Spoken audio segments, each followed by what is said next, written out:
10వ తరగతి విద్యార్థులు ఈ వీడియో ద్వారా 10 ప్రశ్నలకు సమాధానాలు తెలుసుకొని ఏ మేరకు మీరు పాఠంలో అవగాహన పొందారో పరిశీలించుకోండి.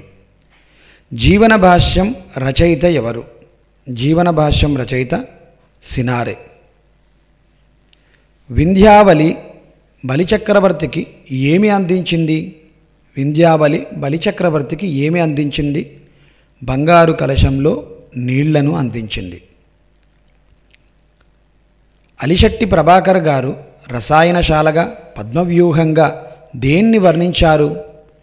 అలిశెట్టి ప్రభాకర్ గారు రసాయనశాలగా పద్మవ్యూహంగా దేన్ని వర్ణించారు?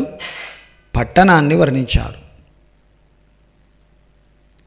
శ్రీరాముని తల్లి పేరు ఏమిటి? శ్రీరాముని తల్లి పేరు కౌసల్య. ఒక సూర్యగణం, 2 ఇంద్రగణాలు, 2 సూర్యగణాలు ప్రతి పాదంలో వచ్చే పద్యం ఏమిటి? ఒక సూర్యగణం, 2 ఇంద్రగణాలు, 2 సూర్యగణాలు ప్రతి పాదంలో వచ్చే పద్యం ఏమిటి? తేటగీతి పద్యం. సుమతి శతకాన్ని రాసిన కవి పేరు ఏమిటి? సుమతి శతకాన్ని బద్దెన మహాకవి రాసిండు.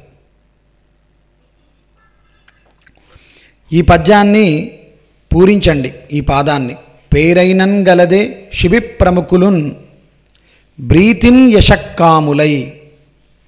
పేరైనన్ గలదే శిబి ప్రముఖులున్ ప్రీతిన్ యశక్కాములై. బ్రహ్మేశ్వరాలయాన్ని పునరుద్ధరించిన వారిలో ఒకరు. బ్రహ్మేశ్వరాలయాన్ని పునరుద్ధరించిన వారిలో ఒకరు గడియారం రామకృష్ణ శర్మ గారు.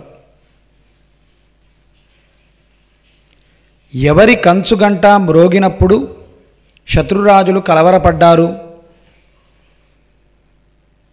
కాకతీయ రాజుల కంచుగంట మ్రోగినప్పుడు శత్రురాజులు కలవరపడ్డారు.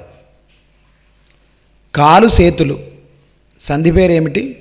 కాలు ప్లస్ చేతులు గసడదవాదేశ సంధి.